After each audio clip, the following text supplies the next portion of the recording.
gridiron's cold, a million stories yet to be told. Bombers bringing the heat to the screen, Woo! You just got a vision like you've never seen, vision like you never seen. Mosins locking the gears in the back, we're turning the dial, making the attack. Big freaking Friday show, yeah, we on the night. Let's freaking go, the future is bright. Big freaking Friday show, we're taking the lead. Everything you want, everything you want, everything you need. Clock on the wall is ticking to 10. We're doing it all and then doing it again. I own this show, yeah, it's mine to keep. Wake up the rivals, wake up from the sleep. Big freaking Friday show, yeah, we on the night. Let's freaking go, the future is bright. Big freaking Friday show, we're taking the lead. Everything you want, everything you want, everything you need. Let's freaking go and moan on the mic. Big freaking Friday show, let's freaking go.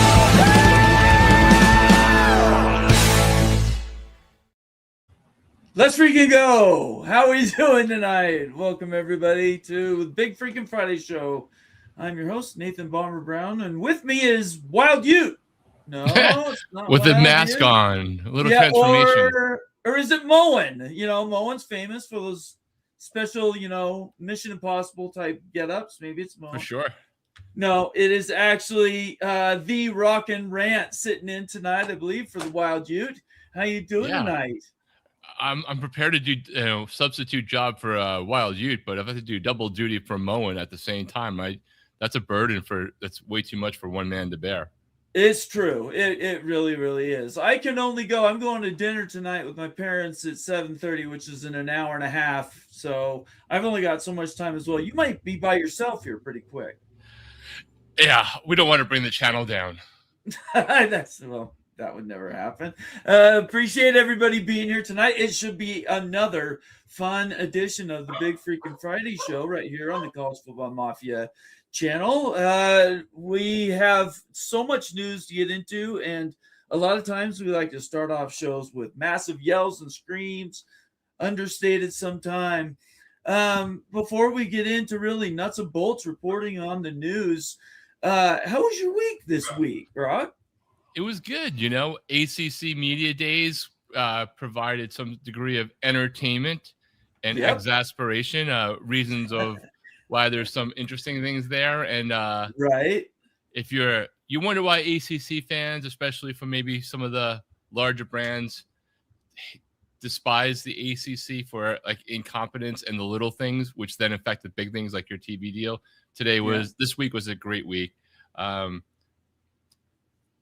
Malachi Tony wasn't up for ACC player. I saw that.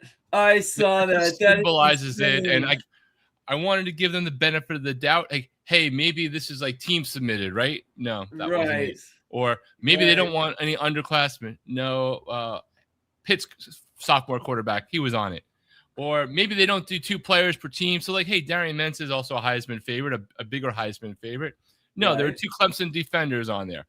The ACC is going to ACC. So Big 12, if you're letting the ACC get you, just know that that's the freaking competition you got right there in terms of like the governance, not necessarily the teams, the governance. And that's why, regardless whether you're Florida State, Miami, Clemson, North Carolina, whoever fan, that is an amazing epitome of the guy who won your Rookie of the Year and is on the EA game wasn't even up for possibly being the player of the year, despite being one of like the third or fourth favorite for the Heisman from the ACC.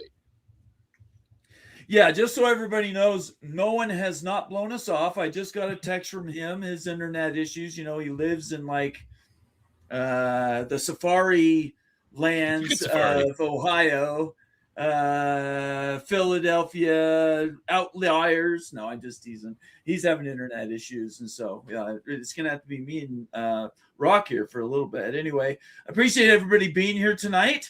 How do you like the new intro that Moen's created? We got a new Big Freaking Friday background branding. I think it fits you guys. I mean, you guys are a little bit more country. I'm a little bit more rock and roll, but it totally fits the Big Freaking Friday happy hour kind of thing. So I think it's the right vibe for a little bit of a honky tonk kind of pull up and grab a chair and listen to some either brilliance or stupidity, depending upon your particular point of view. Yes, for sure. I had my own little bit of stupidity this afternoon. I get caught up, and as you do when you're on Twitter, sometimes you get over your skis, thinking one thing, saying another. I did that a couple times today with Texas Tech fans, and it's really hard to control. Sometimes the momentum sort of takes over, but this week for the Big 12 at least has pretty much just been sit back and watch. Certainly have no control over what's going on out in the wider world. You, on the other hand, with the ACC as it is, had a big week. So what were a couple of things that you saw going into this week, or coming out of it, I should say? Yeah, listen, I thought that Jim Phillips' press statement and press conference was less contentious and more... It was. And I think more substantive, actually, than Brett Yormark's was. Good or bad, sometimes too passive, too much of the greater good.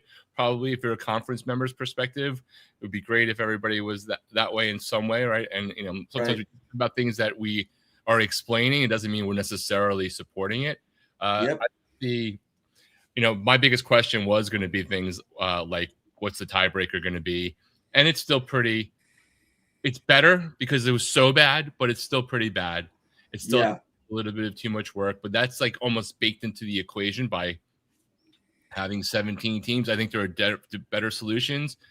It's a little bit crazy this year because you got 12 schools playing 9 conference games, 5, 8. Next year, it'll just be one bad one. Hopefully the school that has 8 will be like the worst team in any given year just by random luck, and you don't have to worry about it. But at least they came up with something, though they are technically, from a tiebreaker perspective, the only conference I know who would settle who goes to our conference championship game based off of a parameter if head-to-head doesn't line up.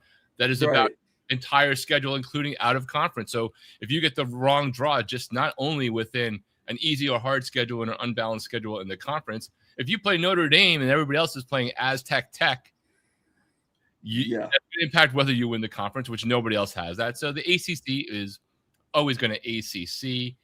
It was, from a Miami fan perspective, it was just interesting to go in there as like the overwhelming, prohibitive, on paper favorite, which has been a jinx for the ACC for a few years.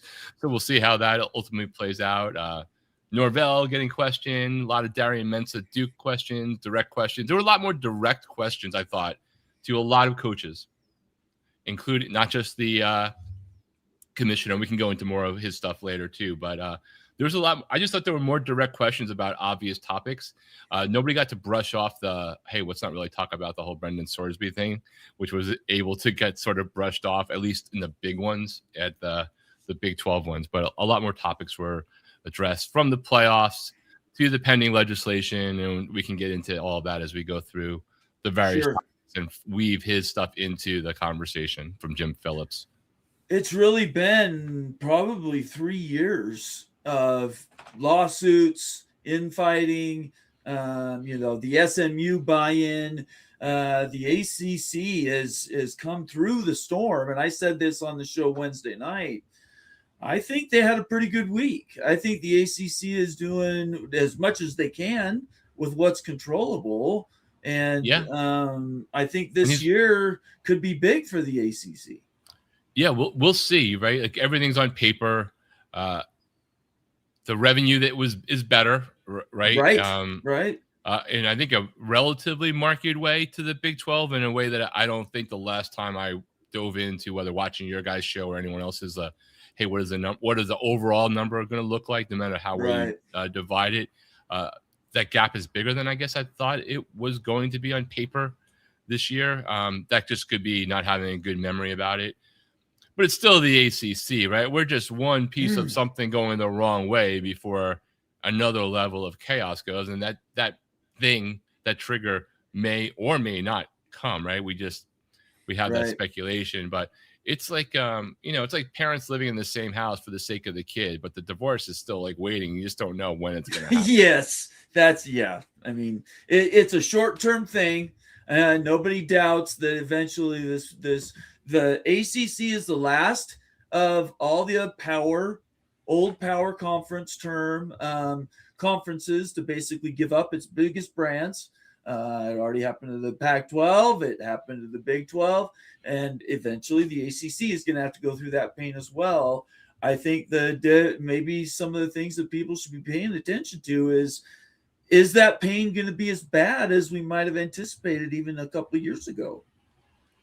Yeah, I mean, I don't know that it will or won't be on it. Like I'm not of one mindset one way or the other. The only mindset I currently have on all of that, if you want to call it a second wave or adjacent wave, is that it'll probably not be what we thought it was going to be, because literally every single time it's not ever what we really think it's going to be. Right. Yeah. It's informed, and you get some parts right, and the story moves, the circumstances around the world, literally around the world, to just what's happening in DC can move, and what the narratives were maybe right at the time, and then the story evolves, and next thing you know, the best parts of the Big 12 and ACC are now together. Like, who the hell knows? Who knows what would happen? I'm not of the Texas Tech to the ACC thing, but would I be shocked about anything in college football, Bomber? No. I would never. There's literally nothing I would be shocked about in college football other than like me waking up one day wearing a Notre Dame t-shirt. Yeah, well, that's a whole different level of pain. That's a whole just like put your families away, right? That is absolutely true. Hide the children. Yeah, there's absolutely no doubt about it. Let's do some shout outs. Let's get this thing going tonight. Buckshot Kid is the first one in the house, OG member of the College Football Mafia family. Good to have you here, Buckshot Kid. OAA at the College Football Mafia. Outlaw Skies, Buckeyes. Ohio State Buckeyes in the house. Outlaw Skies saying fifth. Go Buckeyes. That's a man who knows his place right there. Outlaw Skies. He can count. He went to Ohio State. Yeah, that's right. Well, let's see. TF Williams. TF Williams, old school, OG member of the College Football Mafia family. Good to have you, TF Williams. Hello, everyone. Go Noles. Florida State they're on the comeback. Is Florida State an 8-4 team this year? I mean, I'm already on the record with that, and like I don't even know whether Florida State fans who have seen it like or don't like what I said. I guess it really depends upon whether if you're on the we want to get rid of Mike Norvell train, then you're gonna love my season predictions. Because they're definitely not the 8-4 thing. But I think Bud Elliott summed it up very well. Like I could be wrong. He said they could be 3-9, they could be 9-3. I think it's more likely to be 3-9 than 9-3, but anything is possible. But it's probably more towards 3-9. I'm paraphrasing and embellishing, but I'm not on that 8-4 train for Florida State personally. And I'm not doing it just to troll.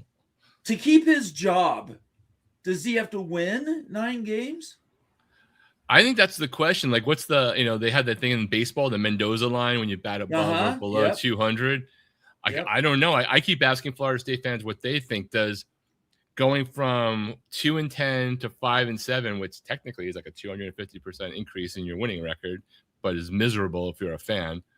Does going 7-5 keep his job? I don't know. Like that's pretty rough to think that would. Yeah, work. If money's an issue, 7-5 enough.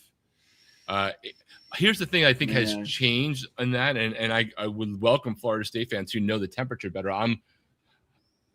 After Miami podcast, I probably doom scroll Florida State podcasts as much on YouTube because I like some of them. I actually think they're really good at their jobs. Right, the content is good. And some of it's just like watching your rival admit things, and it's entertaining, and people who, but I think that they do a good job at their shows, and therefore I respect them even if they're not my team. And so I'll watch them because I would rather watch one more YouTube show on college football than any other thing they could possibly watch, especially in July. Okay. I think that Florida State administration underestimated the fan reaction into apathy that if you don't care, we're not going to care and lose our soul all off season. And so I don't know that if they thought they could get away with a 7-5, keep them, wait one more year for the buyout to go, that they can even handle that. And that's also getting good. I'm just surmising that because of hearing, I think it was Bud Elliott on the Cover 3 podcast the other day, talk about the SMU game on Labor Day weekend. It's the only game on Monday night, and how cheap the hotels in Tallahassee were. I just think that maybe the Florida State administration underestimated the reaction to fans that they kept him at that, and how that might sustain them or not into this coming season. So I'm in minority in the Miami fans. I would prefer Florida State to be good, not great, but good. It's more fun to me when that game happens, when you can make their life miserable and give them their first loss of the year. I'm sure vice versa, but I'm also not exactly upset when it's the other way. But I don't have the desire to see the ACC's biggest brands all be terrible, and then because one day it's going to hurt your team, right? That you don't get the second thing when you stumble. Until you're there, like, I think it's better for the conference to be stronger somewhere. So if it's not them, then Miami, somebody else. Miami needs Florida State to be good. That's what we need. Is we need these rivalry games to be good. Yeah, I like good games. Hurt our own teams. I'll be happy with pounding you if you're like, if you're winless for sure. But it's so much more fun if it's number 1 versus 2 and you wreck somebody's soul as a rival. Like, that's my point of view. Not everybody subscribes to that, and I get that too. It's also fun to watch, like, your recruiting class being the top 5 and theirs being the 50s. Like, I get both sides of the equation. As Moen joins the fray. Moen, what's going on tonight, man? You look dapper Don there.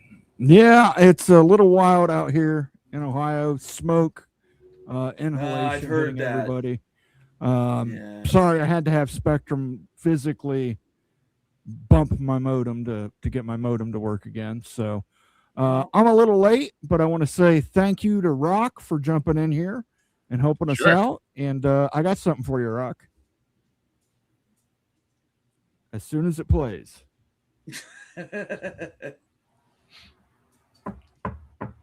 Yo, it's your boy, the world famous slapper, Will Smith. I dropped a jiggy track about Miami, but let me tell you, the true Miami expert, that's Rockin' Rant from College Football Express. He's rolling with us on the Big Freaking Friday show. Can you dig it? Let's go. Thank you, Will Smith. I love that. Thank you, Moen. That's fantastic. Is that Will Smith, like, cool Men in Black era, or I'm gonna like go slap you across the face in the Oscars kind of thing? He did say world famous slapper, so that is true. That is true. All right. Moving right along. The Big Lubbock says first from the galaxy, and the reason I went to that one, he actually had an earlier quote, but I want to get to this because there is a story associated with it.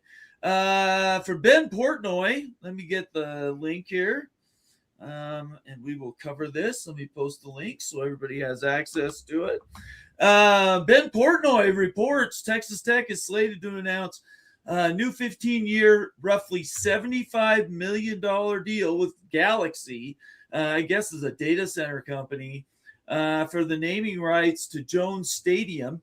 AD Kirby Hocutt says, in a move reflective of the current landscape, the Jones family name will be dropped and it will now be Galaxy Stadium. And I would just say this, if that was happening at a Lavelle Edwards Stadium, I have no problem with the naming thing, but it would have been naming thing at Jones Field or at Lavelle Edwards Field. The fact that they're dropping it completely, it's a lot of money, but I don't know. What do you guys think about that? I mean, it's better than Monster Energy patch for $1 million. Yeah, I mean, I guess if you're comparing things, I think giving up the Jones name is rough. Yeah, listen, I'm a traditionalist, and if we have Safe Light Field at Ohio Stadium, but the name of the stadium is always going to be Ohio Stadium. Right. We're not going to let them just change it into, Ohio or, I don't know, Sunoco Ohio Stadium or anything like that. Yes. Right. Sunoco. Yeah. So what is that? That's $5 million a year for 15 years. Is that a good enough value? I don't think it's a bad value, right? It's on a metropolitan area and a TV ratings. It's for what, 6 or 7 games a year that you're getting that. Yeah. And so if you think of it, that it's almost $1 million a game for a team that last year in the regular season, and maybe that will increase. I want to say the average, and that includes the road games. I don't know about the home games. You might know better, or you would. But I believe they were in the 1.6 million average per game zone, right? So somewhere around there, maybe better for the home games, maybe better for depending upon how the schedule breaks. It seems like a good number, but I'm not going to sit here and try to act like I'm the expert on the dollar amount. If you're doing Hard Rock Stadium in Miami, you get the advantage in a given year of, yes, the Miami games, plus you're getting 8 or 9 Dolphins games, plus you're getting when the Formula One comes, or this year the World Cup or a bowl game. So you're getting more, and you're in a bigger metropolitan area that people are driving by that car-wise too all the time for an additional ad impression. So it seems like it's a good deal. It seems like it's a good deal, especially in light of how little the stadium gets visibility. But I don't know. What do you think, Moen? Yeah, I tend to agree with you, Rock. And I think part of this is you're just going to see this escalate.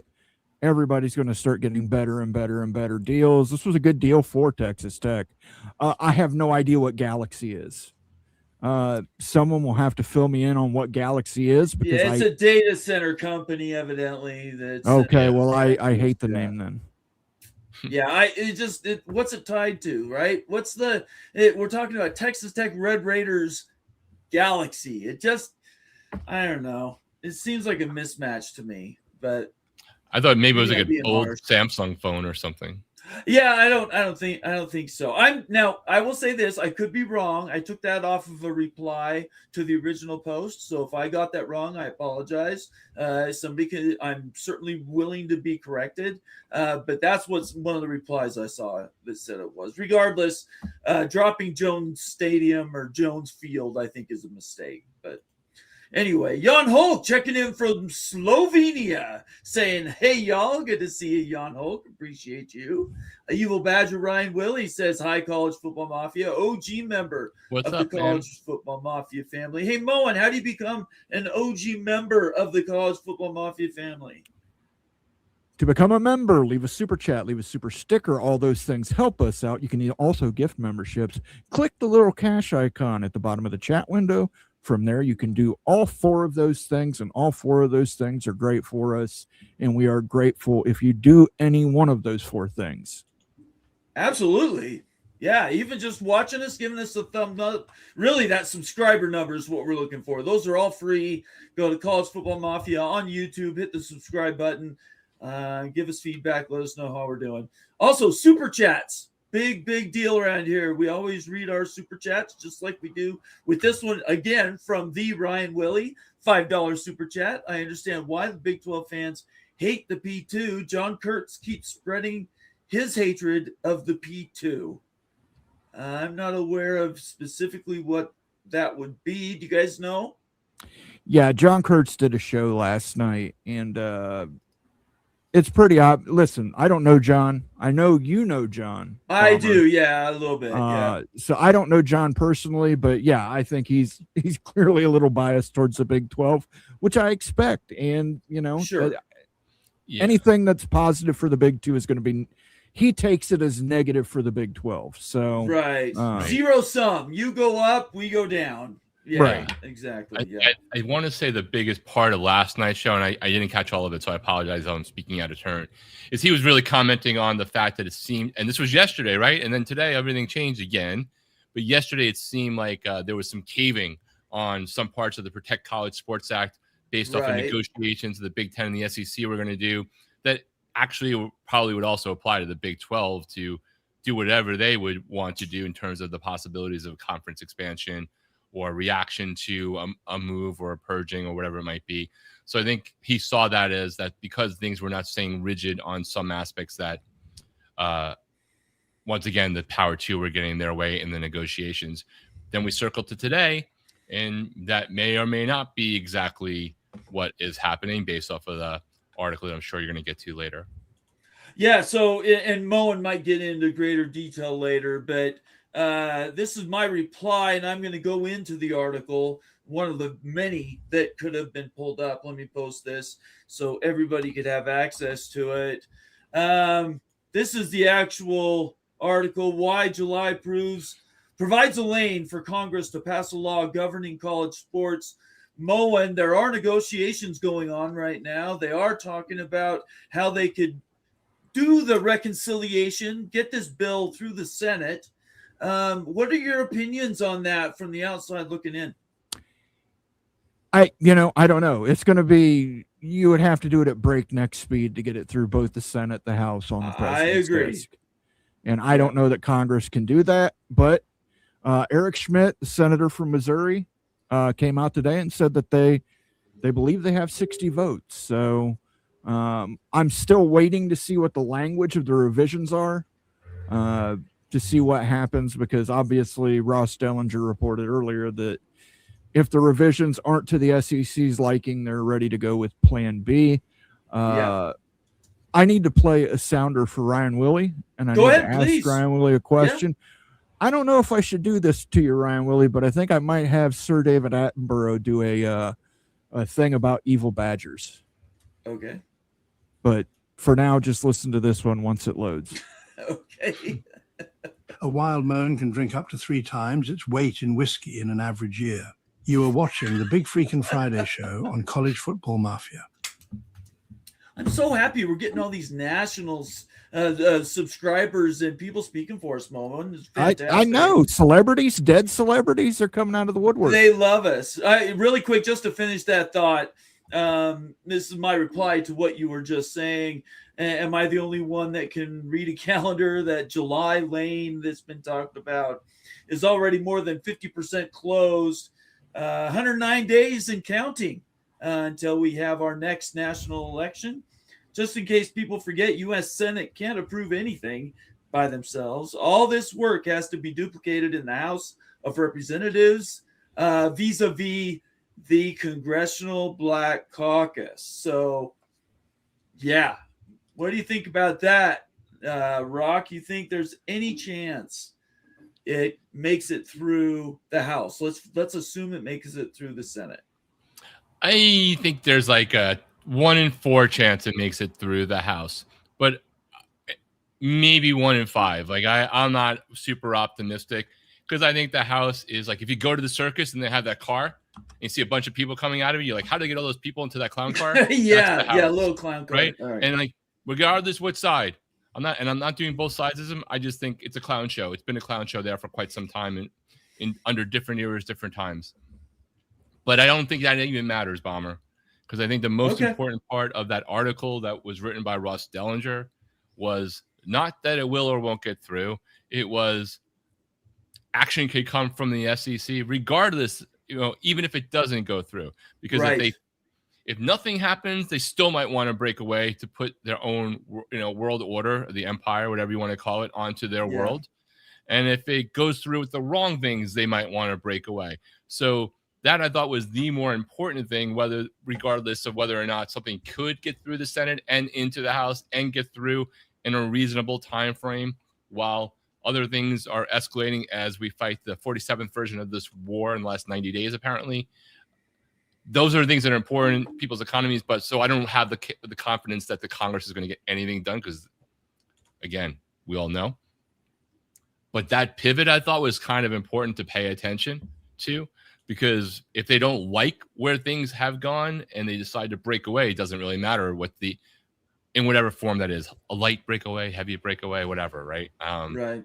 That, to me, was the more important thing, is if they don't like this bed, they're not going to sleep in it. And if they don't like that bed, they're not going to sleep in it. The only thing that will make the SEC happy is this bed. And that's all they want from the Protect College Sports Act, and something actually done. And that's all they seem to care about.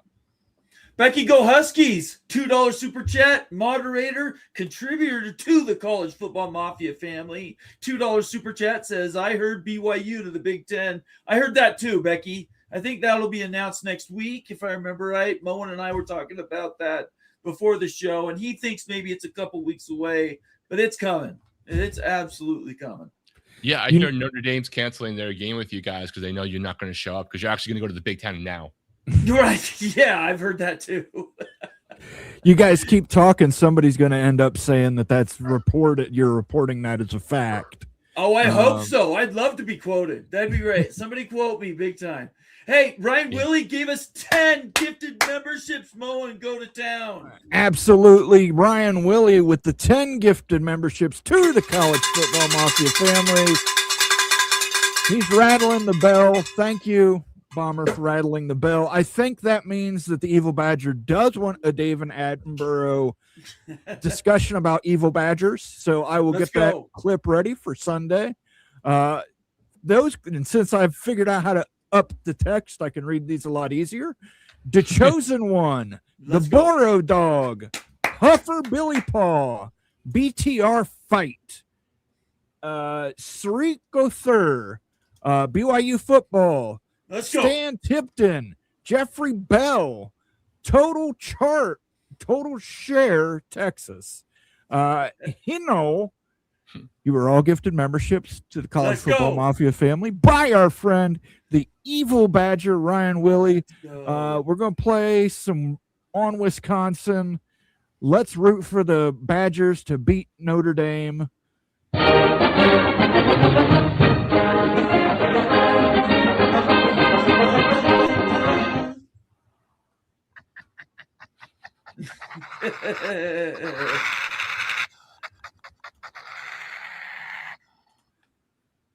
Let's see. I got a new one just for this show since I titled it. Let's go. Screw you guys. I'm going home. Screw you guys. But Carmen, we're trying to... screw you guys. I love Carmen. Thank you for the super chat or the gifted memberships, Ryan Willie. Yes. We really do appreciate that. We put a lot into our members' benefits here on the channel. We do members live streams, members only videos. It's definitely worth the cost. If you did get gifted a membership, make sure you try and thank Ryan Willie in the chat. Absolutely. If you're on demand, watching us on demand, you just clicked on it and saw you got a gifted membership.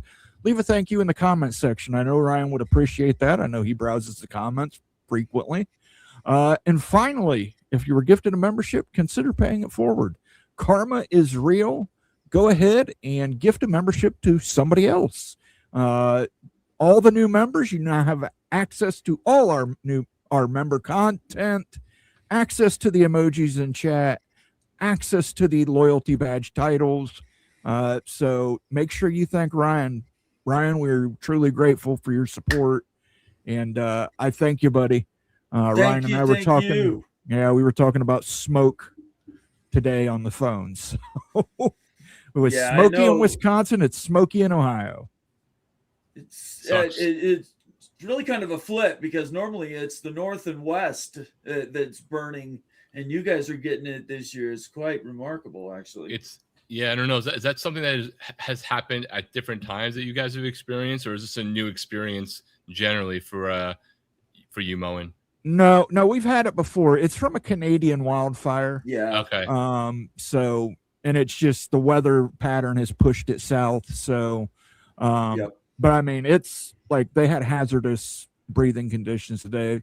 They said an hour outside was effectively smoking 7 cigarettes. So I remember, what was it, a year and a half ago when the Palisades and Pasadena fires were going on, and I'm 7 miles from one and like 25 miles from the other, and the wind pattern basically brought an X over like where we live. You could see it coming like two highways in the sky.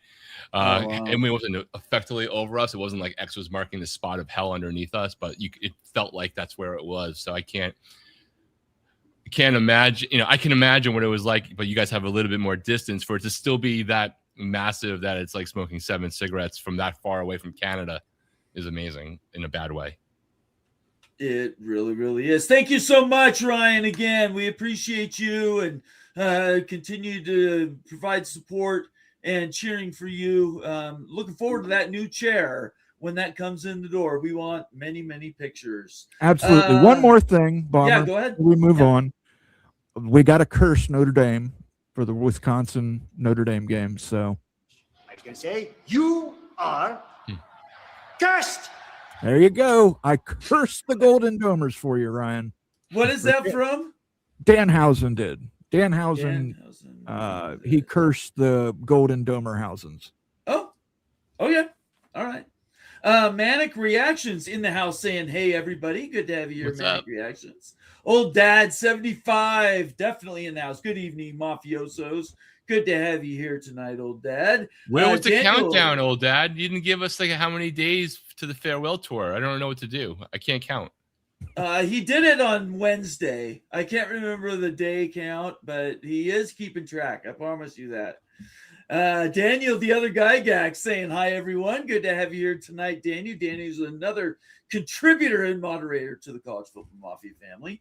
Cody Reviews called in on Wednesday night. Fantastic phone call.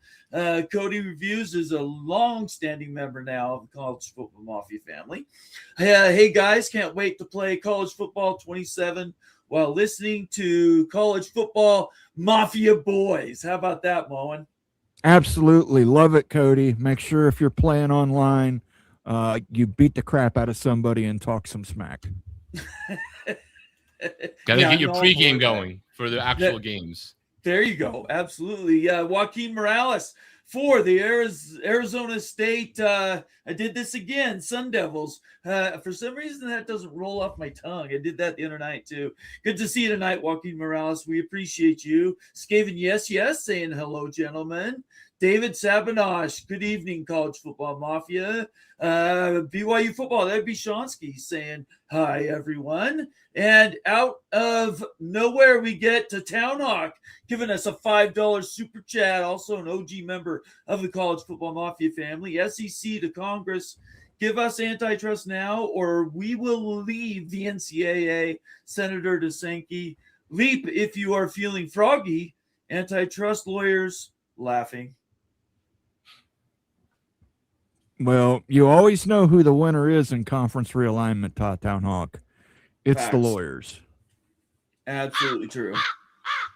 I love it. Yes. And let's play a sounder for him.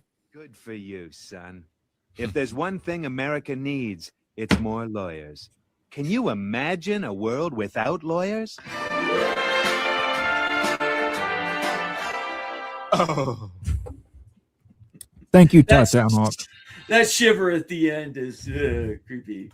Mark Bowman, representing Iowa Hawkeyes in the house. Also an OG member of the College Football Mafia. $10 super chat. Multitasking tonight, watching Caitlin Clark and listening to you guys. Caitlin has 19 points and 6 assists at halftime. Good to see her back in the groove. What are you guys' thoughts about where the WNBA stands right now? They are absolutely they're ruining one of the best ages of all time for women's basketball by not featuring her. The dumbest marketing department in all of sports. So much so that they call the ACC for guidance. Whoa, and I'm not talking about the politics. I don't want to get into that crap that's also going on in X. This this stupid war about it. They just are doing a bad job of marketing somebody for whatever reason, and it's inexcusable on their part to take advantage of it. Just think of I'm trying to think of back in the NBA, like that brief period in time when the Knicks before they were good, when they had that that one guy for a brief Linsanity, yeah. Oh, which was just for like a month Jeremy or Lin. two. What did the NBA do? Bang, right on it for as long as it lasted, right? Yeah. And he wasn't even you knew it was a thing, but they capitalized on that moment so much so that guy, you can go buy his jerseys in the NBA store in New York still. Yes. He's been doing podcasts, he's been on stuff. You can see, but you can see stuff. WNBA cannot win when it's like the Masters. You have a 27-stroke lead. You just have to make a 1-inch putt, and they all miss 28 times. It's crazy. I mean, you piss off Dan Patrick. Dan Patrick's a fan. They can't even show up or give him a call back for an interview. What's funny is he's done his little monologue saying you didn't show up for your interview we asked you about for 3 weeks. And the commissioner's out there hitting sand shots right in front of him at a golf range. It's absolutely incredible. It's not even unbelievable anymore, though. It's no, like it isn't. Yeah, it's you're normal. right. It has been. Yep, that's right. Mark's Holy Grail checking in. Good to see you, Mark. Happy Friday. Cheers to Bomber, Rock and Rant, and College Football Mafia. That was before you got here, Moen. No, I'm going to take that personal. I got to play a sounder for Caitlin Clark, too, Go as ahead. well. We'll give her a little Hawkeye fight song to cheer her on. Let's go.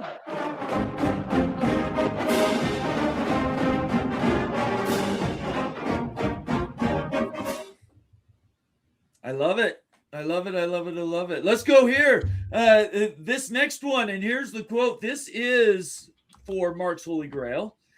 Rich Clark, who's the executive vice president of the CFP committee or something like that. My quote is, the BYU Sports Nation says Rich Clark explains potential CFP expansion and where the committee is right now. My comment was, in other words, we'll drag this out. So the only conferences which will continue to profit are the Big Ten, the SEC, and Notre Dame. And let's just hear what this genius has to say. So there's basically three options here. We stay at 12. We expand to 16. We expand to 24. Basically, what's on the table right now is a discussion between 16 and 24. And if we don't decide on one of those, if the commissioners don't make and the management committee, I should say, if they don't make a decision on those, then we stay at 12. We'll stay at 12. But right now, we're really putting heavy evaluation into 16 and 24 to see which it is. I think there's a pretty big appetite to expand one way, either 16 or 24, but they're not sure which, right? Some commissioners lean more heavily one way or another, but in the end, they're not ready to make that decision yet. We are doing a lot of work to bring them data. I mean, there's things like, the academic year. There's where do we play these games? There's what's the revenue difference?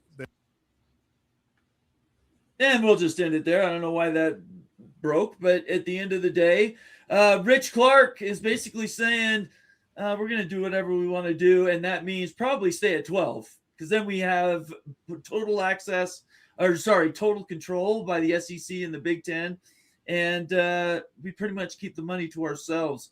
What are you guys' thoughts about what Rich Clark is saying here? Do you take him at his word that they're really working hard, or is this just buying time so they can get to December 2nd and not expand at all?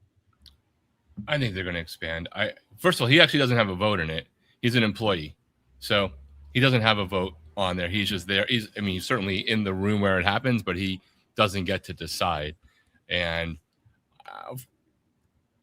he's working so hard at it. Did you hear him? I'm sure they're working hard at it. Yeah, really hard. I'm sure it's very difficult.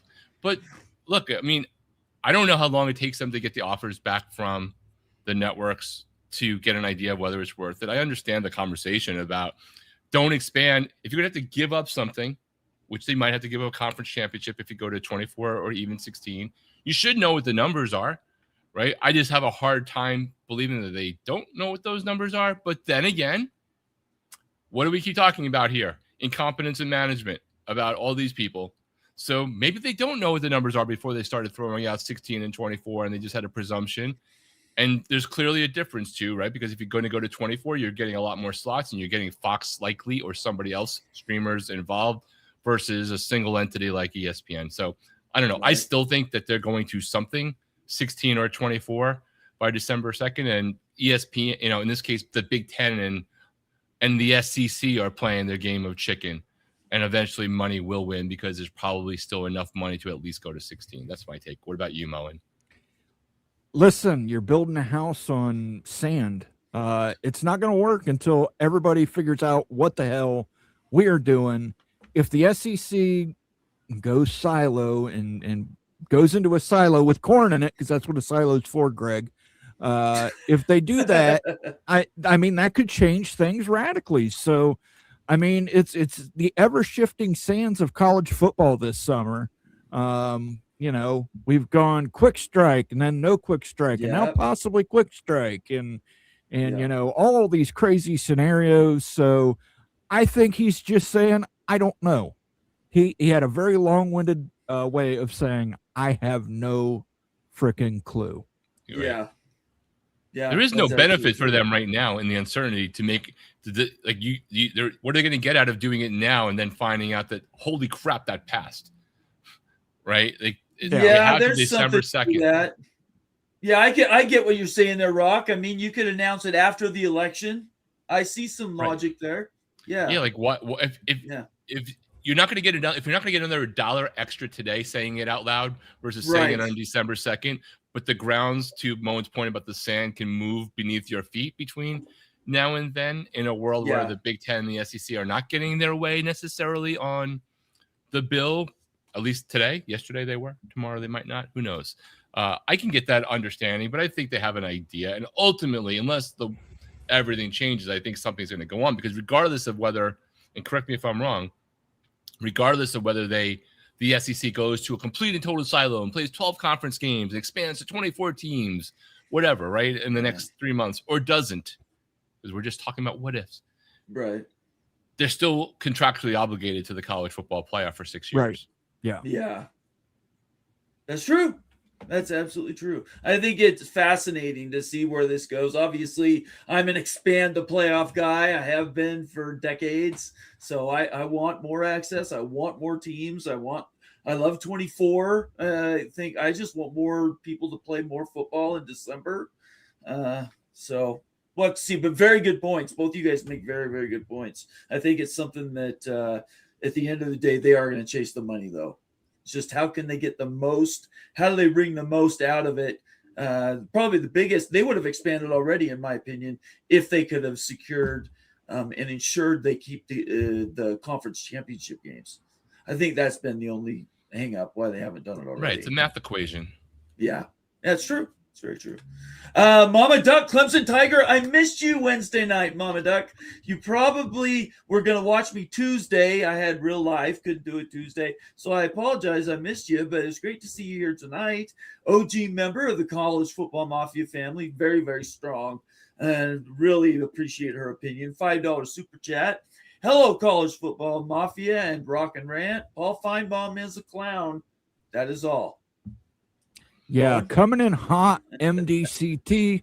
I saw what notorious MDCT, by the way. Right. I saw what Paul Feinbaum said.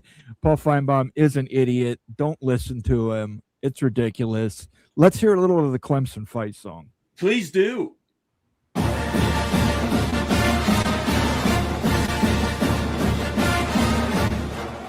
Love it.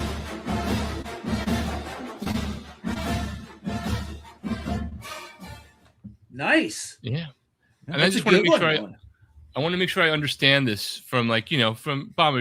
You're more OG in this world than I am.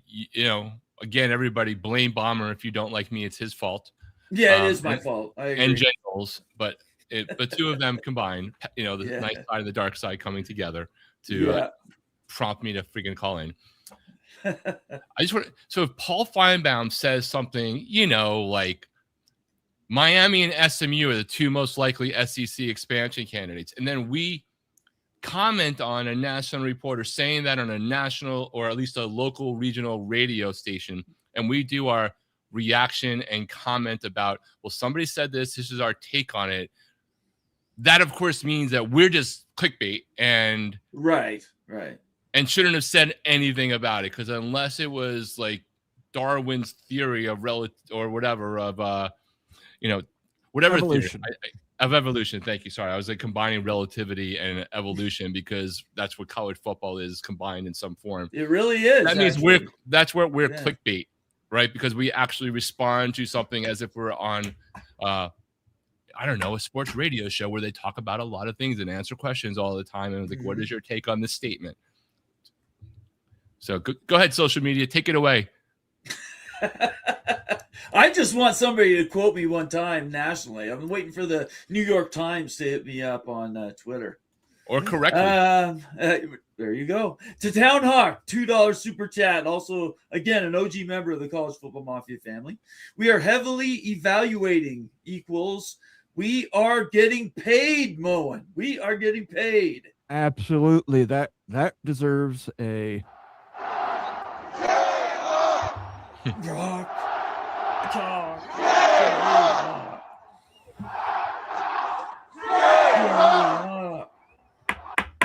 I love it. Thank you for the super chat, Town Hawk. Appreciate it.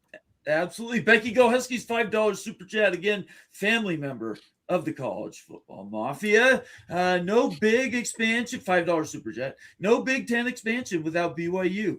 Free ice cream and a lifetime supply of crumble cookies for all Big Ten campuses, students, alumni, and fans. I would love that, Becky. Let's go. Yeah. I'm ready Thanks, for it. Becky. Well, this will be for. This is Homer, and you're watching Bomber and the Crew on the Big Freaking Friday Show. Woohoo! It's like a touchdown for your eyes on the College Football Mafia. Don't Let's change go. that channel, or I'll eat your cougar tail. You forgot the cougar tails, Becky. That is awesome. Those are fantastic takes. Thank you so much, Becky. Appreciate that. Bob Swinger of the Penn State Nittany Lions checking in, OG member of the College Football Mafia, saying, hey, everyone, good to have you here tonight. Cousin Schimmel. Not sure I know Cousin Schimmel, but thanks for being here tonight. If you're new around here, make sure you subscribe, leave us a comment, or let us know kind of what you think is important in college football. Love y'all, brothers. It's almost fall. And Hearts and Canadian Leafs and what else we got there? Footballs. And I don't know what that other one is. Is that an acorn? What's that one in the middle there, Moen? I can't see it on my screen. So yeah, it's a brown. I think it might be multiple leaves. I suppose. Oh, multiple. Oh, leaves. Okay. Cousin Schimmel, it's good to have you here. Thank you so much. We appreciate you. And again, make sure you like and subscribe. Follow us on Twitter. Caleb Ramirez of the Big Brodus Ohio State Buckeyes. Hi, everyone. Where's Moen at? Well, that was a bit ago there, Moen. You got a cheerleader, though. You got somebody that's looking after you. Caleb's a man. He provides me, if something comes out, I know I'm getting a message from Caleb Ramirez. That's true. I 100% agree with that. Matthew Kipp. Hi, Nate. How's your throat doing? I think I'm doing okay. Having a pretty good day today, I think. Let's get to another headline here. Let's go where we at. Like a switch between backs and forwards. And I didn't bookmark this, so I bookmarked it, but I didn't share the link. Let me post the link. So there was this little news report that came out this week. Ken Paxton, yes, the Ken Paxton of who? Of the lawsuit for the House versus NCAA for Brendan Sorsby. Ken Paxton was given a massive donation to by Cody Campbell to run for, what is it, governor? He's senator. He's running for the senator in Texas. And $274,000 right before the whole Sorsby thing blew up. That news leaked, and now we're hearing a lot of maybe blowback. Bruce Feldman says this all ended up backfiring spectacularly. The Paxton letter was a misstep of epic proportions, to say the least, because without that letter, there's no Big 12 lawsuit. Is there nothing to see here, guys? Oh, I can't say what I want to say on a children's program. You're sure you can. I'll give you permission. The guy's a freaking idiot. He's an idiot. He's another person who just looks terrible on so many different levels. I don't really know that the donation is a thing, because contextually, how often, if Cody Campbell is donating to him every quarterly and one just hit the wrong time, that's one thing. Right? I don't know if I got cut off there. Like if I hit the wrong button. I apologize. Yeah, like if it just hit that day and he hasn't done a donation before, that looks one way. If he's been doing a series of donations of a high value amount on a regular basis to support the Republican nominee for senator, then it's less onerous. And either way, do we need to think that Cody Campbell had politicians in his pocket in Texas?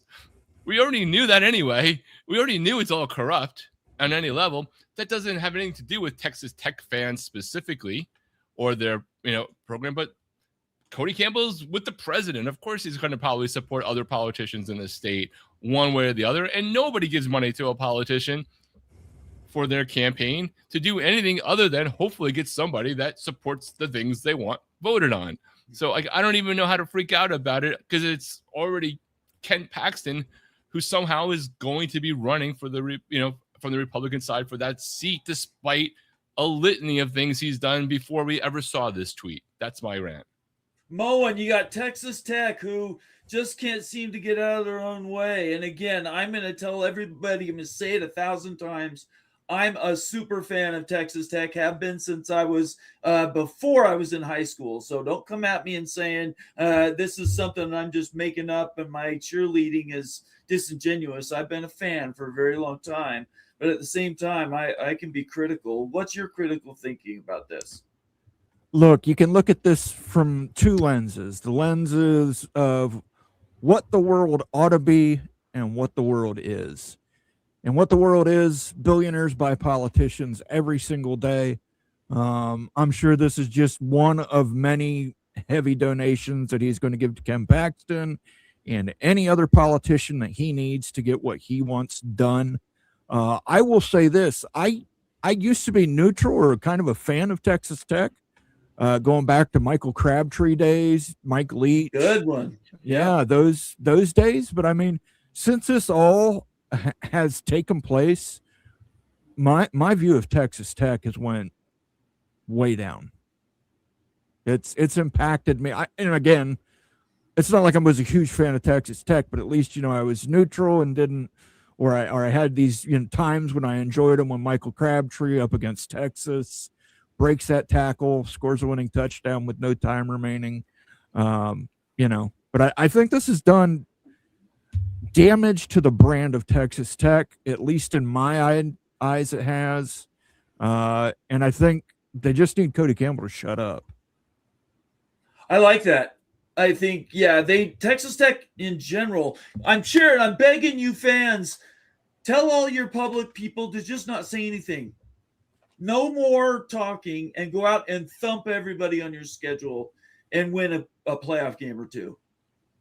I'm begging Texas Tech to do that. I'm begging you to lose to BYU in the championship game, but I'm begging you to get there anyway. I think it's a mixed bag, though, for Texas Tech in some ways, right? I think what Moen just said captures a lot of people's view in general, right? Even those who didn't even have an opinion about Texas Tech before. And maybe that has tainted any potential for some partnerships. And in the theoretical what if of conference realignment, just as one example. On the flip side, some of those networks are going to love Texas Tech because they're going to get the freaking villain role put on them and people are going to hate watch them. That game against Houston is in week 3, their first Big 12 matchup against a team that is being projected in the upper parts of the Big 12, a possible one who could throw them off. It will draw more because they are now a brand that you either love or hate for most people. And they're not boring. I don't know that this is the best way to approach it, but I guess I have a little bit of sympathy or understanding of when these kind of things happen, what happens to your brand. And again, not being, having people have an opinion about you is it's tried and true from Howard Stern on the radio side to villain teams in football. America's team, the Dallas Cowboys, but a lot of people love to watch them fail, which is why every single day on Get Up with Mike Greenberg, it doesn't matter when it is, they almost always open with the damn Cowboys, right? Because they draw ratings, and this is probably going to help Texas Tech draw ratings, even for people who feel exactly like Moen does, unless there's a game of, a massive game against them. Yeah, I'd be interested to see what the Big Ten has for a primetime game that night and what ABC has, if it's an ACC or an SEC game running up against that, because that is a night game at Houston. Is that a Friday? That's week 3? That's the Friday night game. It is Friday night. It's a week 3 game for sure. Yeah, so they should get good ratings. They're not going up against anybody. Well, and Houston is getting a little bit of pub. Listen, I think Houston's going to surprise people this year. I really do. I like Houston in the Big 12. College Football Express. I don't know who those yokels are, but whoever they are, they say, yo, watching in YouTube, 15 likes, hit the like button, everybody. Is that really what you intended to say there, Rock?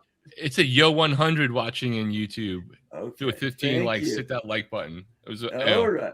I'm trying to multitask. I may or may not be present on a show at the same time. It doesn't matter. We love you being here, even if it's virtual. To Town Hawk, $2 super chat. Tech fans in general are always ready, fire, aim. Well, that's a good thing that they don't throw those tortillas that way anymore. Yeah, I went on his eye out with soft bread. I went on a rant about that this week. I just don't understand the equating sound to actually throwing things on the field. To me, they're not at all the same, but maybe I'm in a minority. Do you guys put loud sound makers in the same category as actually throwing projectiles on to a field that actually have to be cleaned up? You never know what you're going to hit that's intended. I mean, I don't know. I think it's a bad analogy, but I'm still, they're tortillas. They're flying soft bread. It's not like you threw a penny from the top of the Empire State Building. Well, like they do in Wyoming, forever. you mean? Because they do that in Wyoming. And it gets momentum. It's a friggin' tortilla from no more than 7. God bless the person who could throw from like the upper echelons of the stadium 7 stories up and somehow make it like a Frisbee ultimate tortilla down to the field. I just don't like the victimization attitude. Like you're being picked on because your tradition is being knocked down. I think it's a bad analogy. Yes, I think it's a fundamental difference about something that is being tossed in the field and could do whatever it's going to do. And something that's in the sounds. Like if they said, well, they're not letting us take 2 tortillas and slap them together to make some sort of wave sound of some sort, that would make sense. Yes. They are different things, even if you think the other thing is ridiculous. But when you make it a ridiculous argument to counter what you think is a ridiculous decision, it already renders your whole thing sort of ridiculous. Daniel Gorby catches us up. He's also an old member of the College Football Mafia family, telling us 56 days on the Norvell farewell tour. Old Dad was also commenting about that. Moen, what do you think about Daniel Gorby's comment here? Yeah, Daniel's always sending me stuff on Twitter about Florida State, their new research stuff they got going on. Mike Norvell, I mean, listen, a lot of people still here. A lot of people have him as a dark horse. They think he's going to turn it around this season and get 8-9 wins. It's going to be hard to fire him at that point. So I hope they go 8-4. That would be so awesome. Oh my gosh, Florida yeah, State, I mean, and again, the money. It's a huge buyout. It really is, and I don't know if the donors have. What is it now? It's up there. Like it's in the 70 million range, I think. Oh, no, is it really? I think it's lower than that, but I'll find it. Wow. Right now it's $51 million. That is a lot of money. Wow. Okay. At the end of the calendar year, the buyout would be $51 million and then drops after this. That's what that is incredible. That's what AI is your friend just said. AI is your friend to some people. Bruce Harris Law checking in. He's also become a valuable viewer of the College Football Mafia family. Lawyers are the worst. We suck. So that's somebody that can look himself in the mirror and say his profession sucks. Pack Ranger 85. Thanks for being here, Pack Ranger 85. Is he a new viewer, Moen? I haven't seen him around before, but that doesn't mean anything, you know. It definitely doesn't matter. I mean, does matter, but doesn't ring a bell. That's on us. That's not on you, Pack Ranger. Is the WNBA doing those stupid bobblehead commercials also? I have no idea. I don't watch commercials. I I don't either. Greg Disney Adventures, he is a super fan of the Ohio State Buckeyes. Good to have you here, Greg. Member for 23 months, Moen. Let's give him a sounder, eh? All right, let's do it. Let's go. Let's do some Ohio State stuff for him. But we got so many Ohio State ones here. This one is a classic. It never gets old.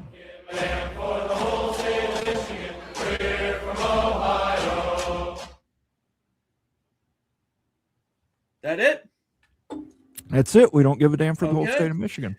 Go Buckeyes. Nice to see everyone. I cannot wait for this season to start. It can't come soon enough. Yeah, I am so over jonesing for football like almost never before. Can you guys believe it's been one of the longest off seasons I've experienced in my life? Well, it's been busy. It's been a busy off season. We really haven't been able to focus a lot on the upcoming season. But I'll tell you what, guys, if you have YouTube Premium, you can find lots of college football games in their entirety on there. Because I watched Ohio State, Oregon, Rose Bowl matchup just a few days ago, and it still made me semi-aroused. Okay. Thank you. It also is, and there's only 2 teams that this applies to, but I will tell you when your team winds up playing for like 8 more weeks after the end of the regular season, and you get into like late January from like what you thought was your last game before Thanksgiving, it's the offseason even goes shorter than that. Though I think it's still ridiculous that we're playing games next year, on January 20 something for the finals. Yeah, it is so stupid. So beyond stupid. That needs to be fixed. Anyway. Evil Badger Ryan Willie, another $5 super chat. Moen and Nathan, I'll be getting my Wisconsin merchandise in a couple weeks. I hope to have my chair in 4 to 6 weeks, 51 days until Notre Dame, Wisconsin, Moen. Yeah, absolutely, Ryan. Again, you got to send me a picture of that Wisconsin merch. I think that looks really cool. I want to see how the metallic ends up turning out on those jerseys. I might have to buy a new Ohio State jersey this year with the silver stripes myself. But I'm really interested in seeing that merchandise for that Shamrock Series game. Thank you for the super chat, Ryan. Thank you, Ryan. Yeah, let's give him a sounder let's do another promo. Here's Denzel. Promos.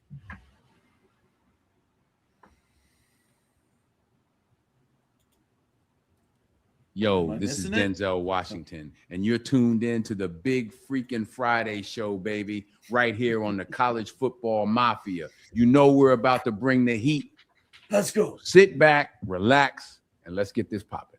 You know how. Let's get this popping. Thank you, Denzel. Fantastic actor. Denzel. Thank you. Go Black 45, the best name in social media on the face of the earth. I love this guy. Go Black 45, LSU Tigers in the house. Also OG member of the College Football Mafia family. Silver had to force her to suspend the player that hit Clark. What are we talking about there, Moen? The NBA commissioner David Silver had to force the commissioner of the WNBA to suspend the player that hit Caitlin Clark. Yeah, I mean, it's, again, I didn't say much when we were talking about this subject, but that's something the WNBA has really screwed up on. You get a Michael Jordan type ambassador for your league, and you just completely blow it. And I don't know if it's jealousy or what's going on there, but all boats rise with the tide. She could bring more eyeballs to the WNBA, which is going to bring everybody's wages up in the WNBA. But WNBA apparently doesn't care. It's ridiculous. I've got one more comment, and then I'm going to get out of here. This one I really caught, and that's not it, actually. It's this one. Brent Key, the coach of, and Rock, you can tell us a little bit about Brent Key in just a second, but Brent Key, total respect for the guy. He's calling a spade and saying the adults in the room need to step up for the running of college football. I posted the link right there. Brent Key, head football coach of the Georgia Tech Yellow Jackets, opening eyes. It's time for the adults to start taking responsibility to change. And like with the ever-changing landscape of college football, there's some coaches who push against it. You've been one who's been vocally embracing of it. Can you just talk about the importance of being adaptable in that regard and how that adapts? What else am I going to do? Seriously, like, want to object to it? Like, I don't want to do that. I don't want to stay in it. I mean, we can walk out of here right now and be 3 different rules or a change in something, but we don't. I mean, you have to be adaptable, right? You have to be able to change. And like people say, oh, now, well, so are the adults. We are too. Right? We're the ones that set the example, but the same guys that want to complain about a lot of the things in college football need to look themselves in the mirror. They're the ones jumping jobs every 2 years too. Let's be real. The adults in the room sometimes end up being the bigger problem. And I'm very transparent with my team about that. We talk very real in terms of that. Look, we're co-workers. There's no dictatorship at Georgia Tech. I'm the head coach. I'm the leader. Yes. But we have to work together, and they understand that. It's about the players at Georgia Tech. Always has been and always will be as long as I'm the head football coach there. What do you think about that leadership there, Rock? I think that's awesome. I think that find the lie in what he just said. You can't, right? Yeah. And there were definitely others who took the podium at the ACC media days who, I don't know that they defend, that they had anything contrary to that. Everyone's going to say that, but some of them were more focused on defending their past and less about just, acknowledging the challenges of the sport and that it's a two-way street and coaches are as responsible for some of the state of this as athletic directors are, as players or agents or everybody else might be. Rock, Moen, what are your thoughts? Yeah, this is one of those situations where I appreciate what he said, but in 2 years, if this guy takes a big time job, that soundbite is going to be played ad nauseum from him. And if Georgia Tech ends up going to the Power 2, say they go to the Big Ten, that is also going to be played ad nauseum then. So I get where he's coming from. He's right. There's no consistency in college football anymore. It's kind of a moving landscape. But to take a stand on a moving landscape, you can look brave 1 minute and look awful the next. I mean, in his defense, though, he had, it was reported that he had multiple chances to leave and go to another option this year, that he was in consideration and he stayed there, And he still might at the end of this year. He still might. He's a very valuable. He still could, but he hasn't just been at Georgia Tech for 2 years, right? He's been at Georgia Tech as an assistant, moving his way up since 2019 after, and starting his career there and playing at Georgia Tech. So he's in a better position, right? Because he's a Georgia Tech player. Yeah, he may not leave because it's his alma mater, right? So we'll ultimately see, but he won't be at least the guy who left after 2 years, and maybe he'll be the guy who leaves after 5 years. Who knows? Very, very good. I appreciate. Good. Sorry, Mo. I just think that, look, if Michigan came calling, if Ohio State came calling, Florida State came calling, I understand it's his alma mater, but if you want to be the apex in college football coaching, you got to go to an apex program. Do you good? Right? Okay. I mean, do you really? Is there a guy it's not his alma mater, but if I'm not mistaken, there's a guy in Bloomington. Definitely would not be considered the apex. It would have been considered the nadir, whatever the opposite of that is. And I don't know, 4 years ago, 5 years ago, was anybody still saying that Cristobal going to Miami, going back to his alma mater, was going to like an apex at that time? Like some people said that they would never come back at all, right? Well, again, I think you look at Lane Kiffin, Ole Miss to LSU. LSU is an apex job, and I don't agree with his decision or the way he did it, but I'm not going to fault the man for taking a job at LSU over a job at Ole Miss.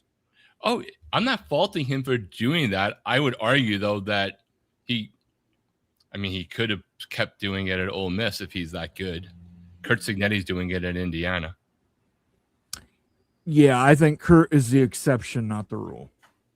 Or the first of many who just get the right investment behind them. Like, he's great. Like, I'm not trying to say that it's easy to be Kurt Signetti, but they got alignment in the program, right? They got the right guy, and they decided to not suck at something anymore and gave him resources. And then you get forward, and he's building it up slowly. And then today he lands, the number one recruit on the board on some of the things with the wide receiver recruit that Indiana nailed today. And now he's not just getting in the portal, he's getting 5 stars.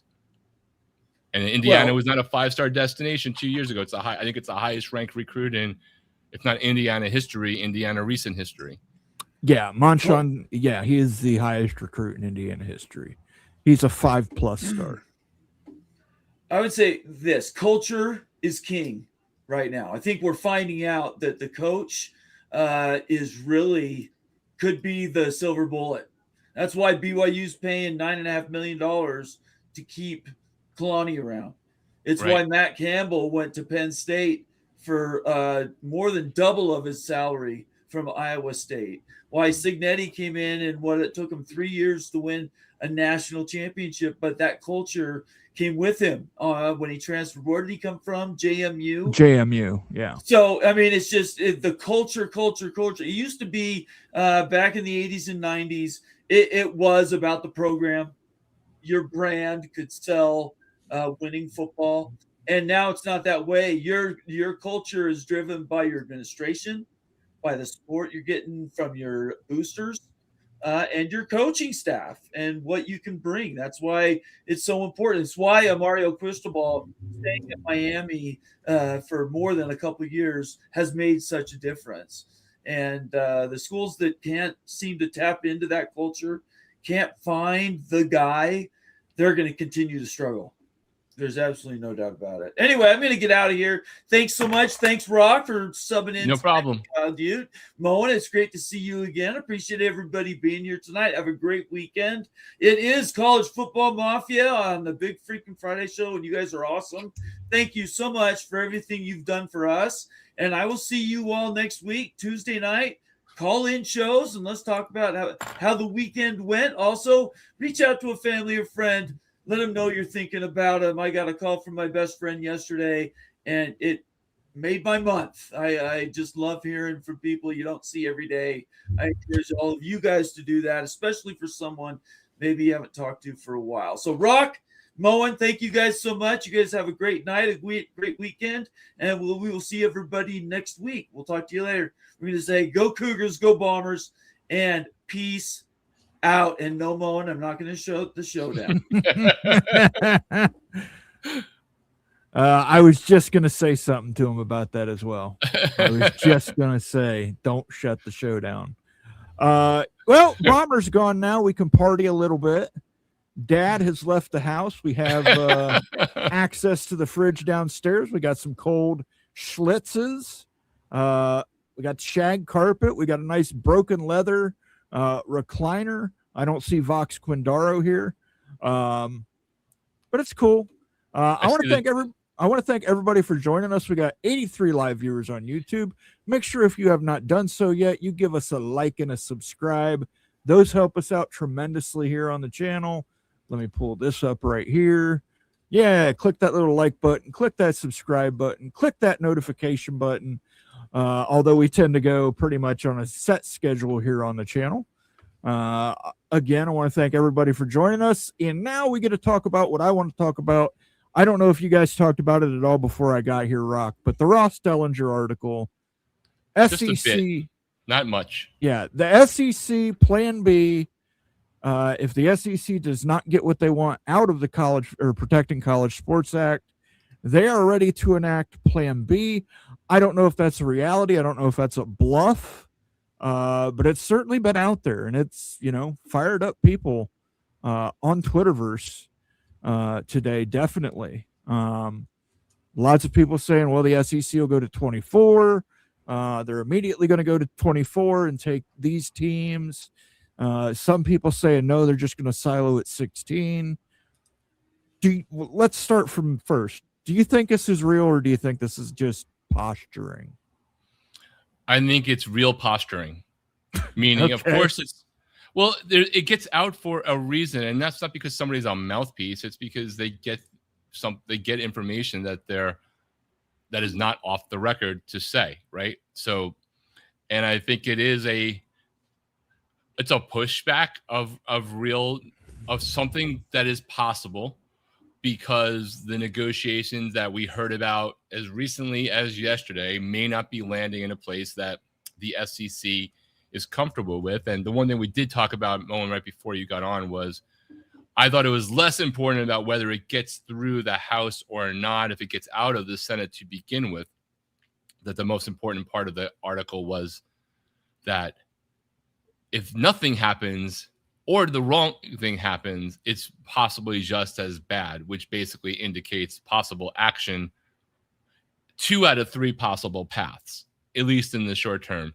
Again, we don't know that this will or won't, but that's in there for a reason. Yes, they are using Ross Dellinger as a delivery mechanism, because clearly whatever is going on in the lobbying and conversations, and seeing some of the quotes from Senator Cantwell, at least, are not necessarily going the way that maybe the SEC is happy with. So it's like one more chance to do it. Now, whether they go through with it, who knows? Now, my take is that if they go through with it, not reporting, responding to a question based off an article by a reputable college football reporter, is that if they go through with it, I think that they might go deeper than they might have and others might have thought, because if you're going to go then insular, you want to grab as much media share as you can, especially if you're going to possibly play 10, 11, or 12 games.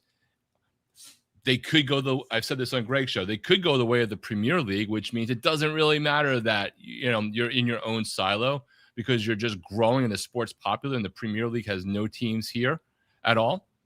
Or it could make some people less interested in watching you, because if you're never part of their universe, crossing over, that could make them less, like absence does not make the heart grow fonder. They watch something that could impact them at some point. I don't know which way it would go, but I think it's naive to think it's definitely just, a rumor or a thing that couldn't happen. Whether they choose to do it, I guess we will find out. Yeah, it's definitely interesting. I am kind of on the fence. I just want to see what the actual bill says. I heard the Cantwell quote that says parameters on expansion. I'm really interested to see what these parameters are. Yeah, that's the whole thing, right?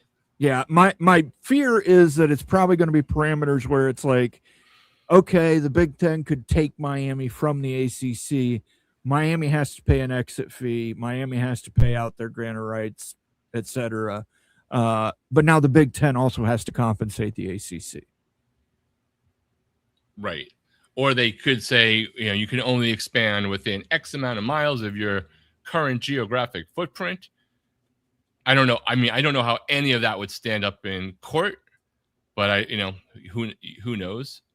Even if it's passed as a law, those things can still be challenged in court if someone has constitutional grounds to do so.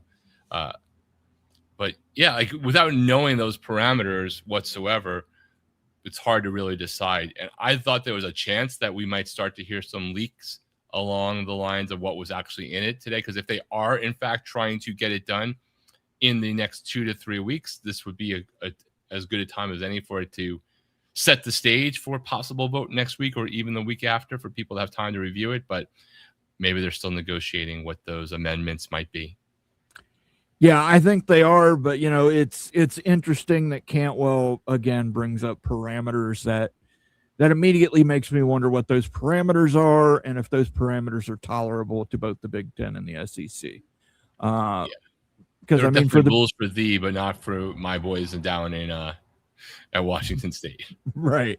I mean, it's interesting for the SEC, of course, because they're only trying to expand within their footprint, but the Big Ten is obviously going for a more national conference if they expand. So they'd need more West Coast schools and Southeast schools.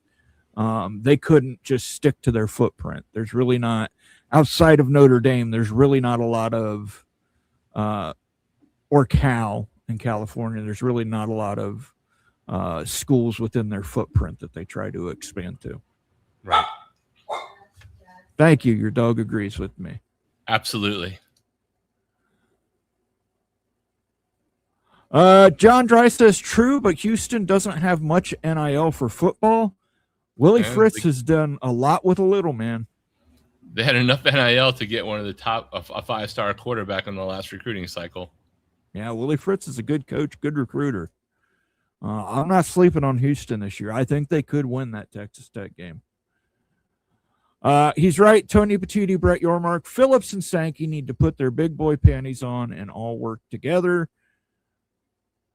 That'd be nice, but the fact is, for Phillips, he's the odd man out in that group because they're already carving up his conference. Yeah, he's for Phillips, I just say this: it depends.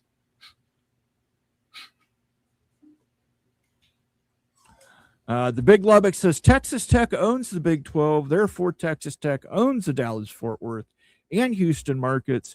Heck, Texas Tech owns the Denver market.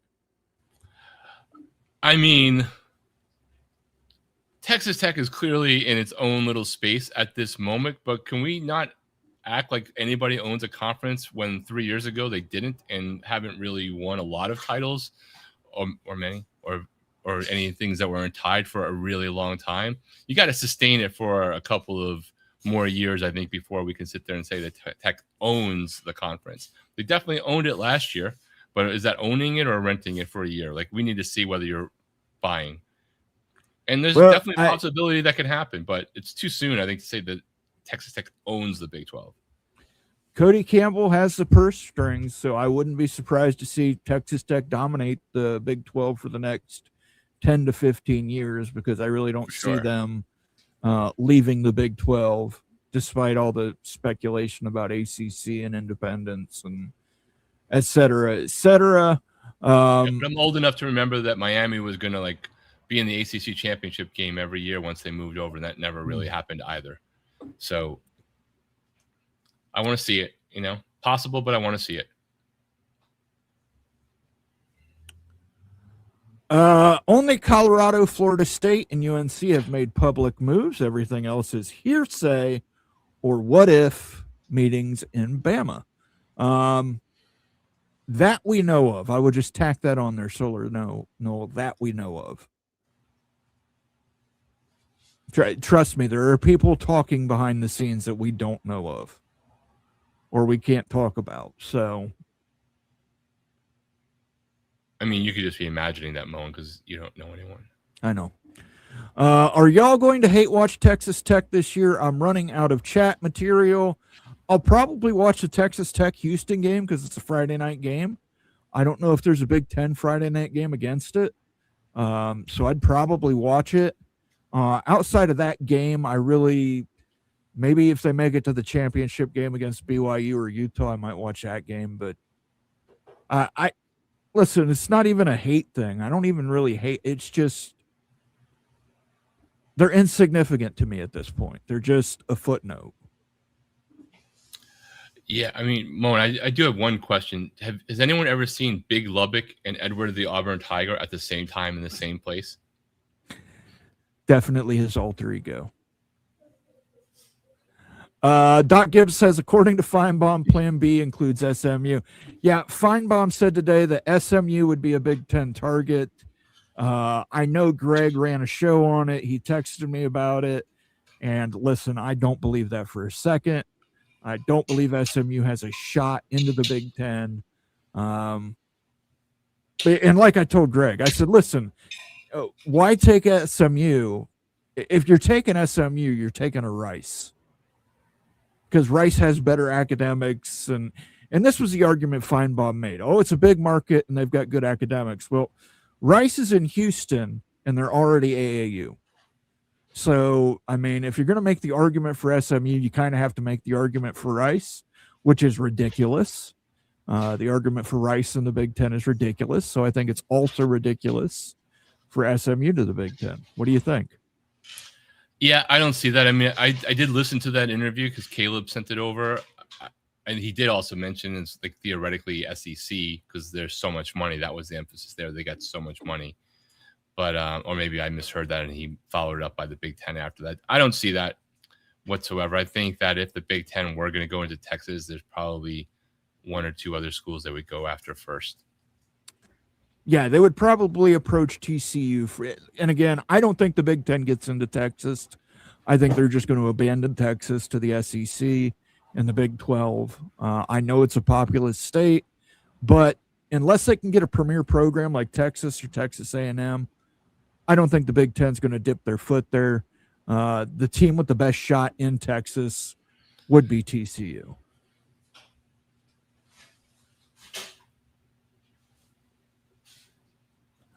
Cinnamon says the Premier League has promotion and relegation, 3 up, 3 down every year.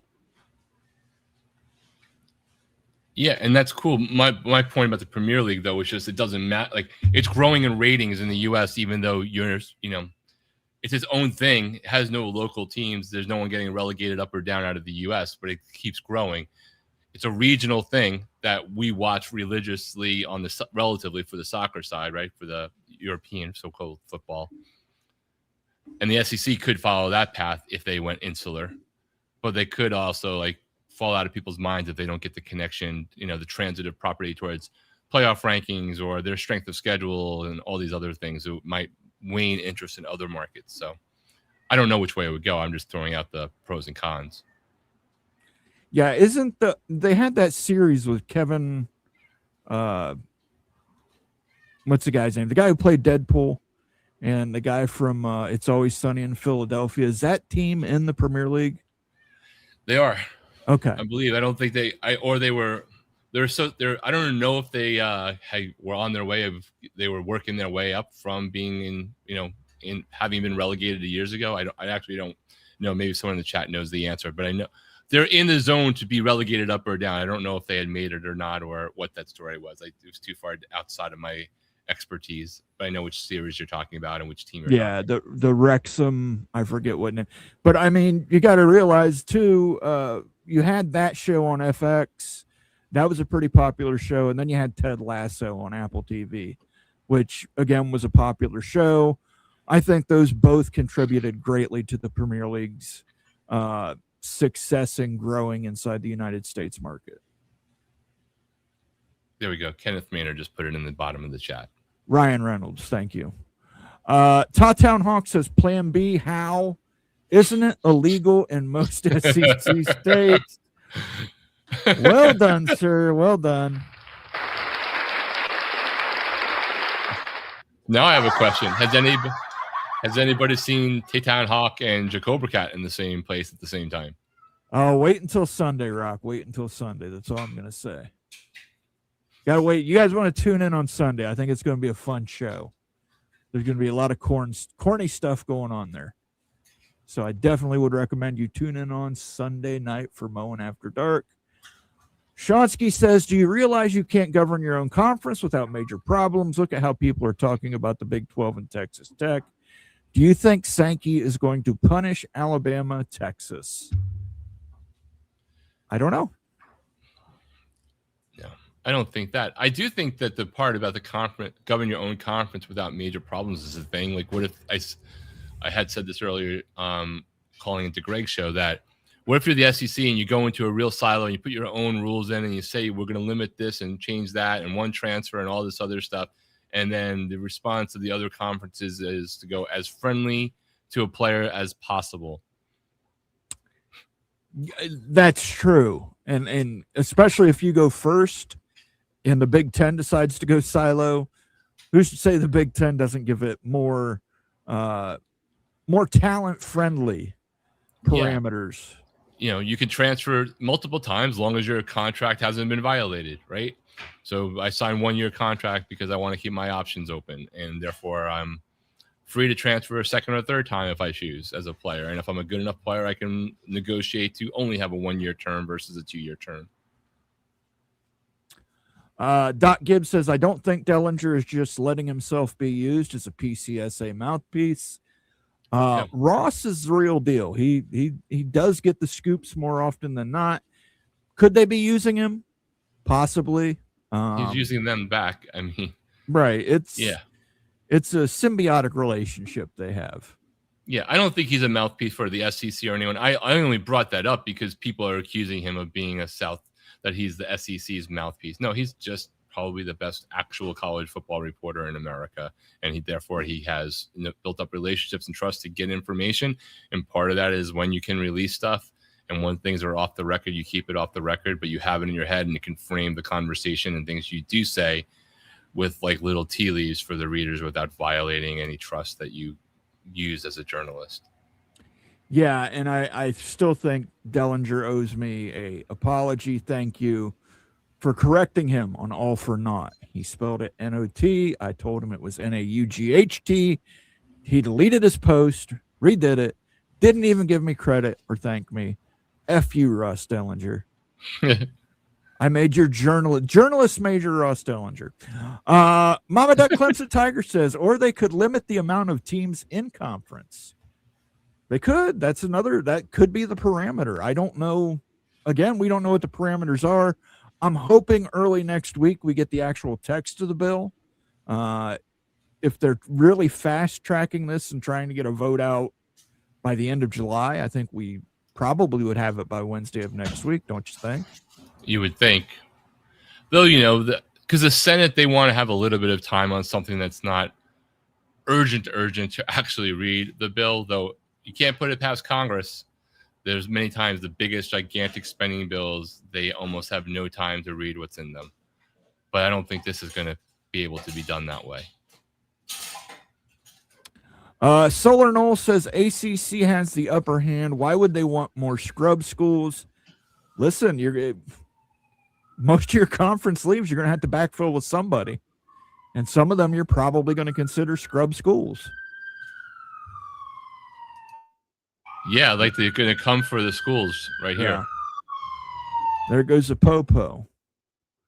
Got to say it was a good day. Tom Dubay was surprised to see that Texas Tech has only won 3 conference titles in 50 years. Yeah, I'd be interested to know. I don't know if they won the conference title the Michael Crabtree year or not. Do not know. I think one of those titles was shared, but I could be wrong. John Dry says the Big 12 will get the best of the leftovers of the ACC. Not all of them, though. By the way, if you guys have not watched it, Ute and I did a series building off of last week's episode. Probability for ACC teams, where they land. Getting a lot of traction. If you have not checked them out yet, please check them out. Give them a thumbs up and leave a comment for us. I think all of them are doing over 1,000 views, and we've got a lot of great feedback on it. And definitely something to check out, and something we're going to continue in the future. By the way, after Nate leaves with the cowbell, Bulldog Mississippi has gifted 5 memberships. 5 times world champion Bulldog Mississippi. Gifted 5 to the College Football Mafia. Those went to Curtis D316, J-Dubs, Ben Woodard, MMU1012MD, and Solar Knoll. You were all gifted memberships to the College Football Mafia by our good friend Bulldog Mississippi, representing the Mississippi State Bulldogs. I told him earlier, and I told Greg this, I usually don't root against Big Ten teams, but I think I'm going to root for Mississippi State to beat Minnesota just to see the look on Greg's face.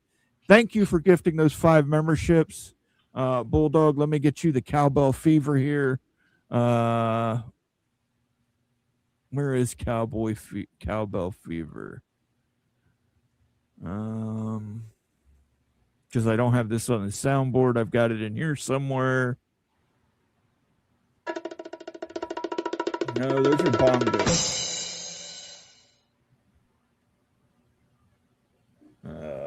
Guess what? I got a fever. And the only prescription is more cowbell. There you go. He'll have you pooping in golden diapers. Thank you for the super chat, Bulldog Mississippi. Thank you for the gifted memberships, Bulldog Mississippi. We do appreciate it.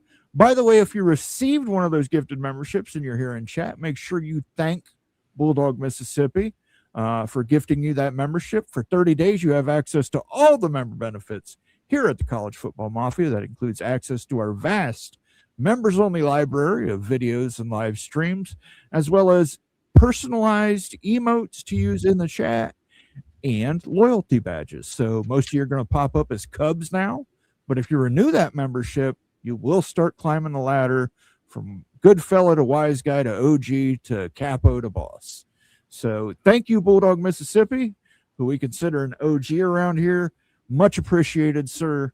And make sure you thank Bulldog Mississippi here in the chat, or do it in the comments section if you're not available.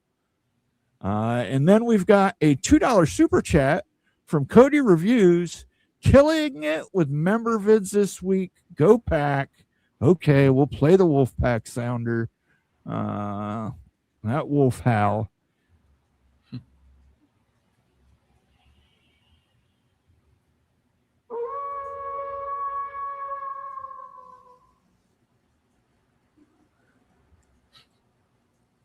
Jose says daughter clogged toilet again, $271 plumbing bill. Happy Friday, gang. How did she I don't want to know. I don't want to. Shit happens, dude. Shit happens. I know. But I had to shit in a box today for it was my annual Cologuard thing, and that's always, it's not fun. You guys will get old enough, some of you someday, to have to do that, but it still beats getting a pipe up the butt. So, but they will harass you until you shit in that box. They honestly will. They will call you. They will text you. It is nonstop from Cologuard. They really, really want you to shit in that box.